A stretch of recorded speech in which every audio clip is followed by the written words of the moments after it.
In this video, I show you how to add a watermark to Word. If you found this guide useful, then please consider subscribing, and once you've done that, then please consider leaving a like, and let's get right into this guide. Adding a watermark to your document is going to go and protect it in the future once you go and start sharing it and things like that, so it's a good thing to go and add.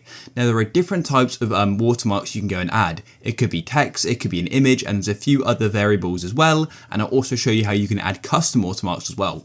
So let's get right into this. Firstly, what you need to do is go to the top left of Word and then go and tap on Design. And then what you need to do is go to the far right of Word now, and as you can see, we then have the option for watermark. And what you need to do is go and tap on this here, and this will then open up the watermark menu.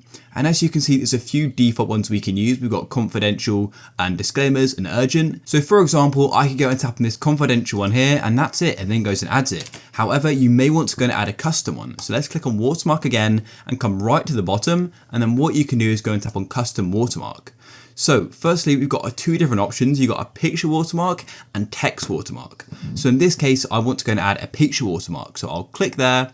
And the next thing we need to do is go and select the picture we'd like to go and use. So in this case, I'm going to go and select my YouTube logo. So I'll tap select picture, and then I'll click on from a file, and I'll then go and import it. I've now gone and selected my image, so I'll then go and tap on insert in the bottom right like this.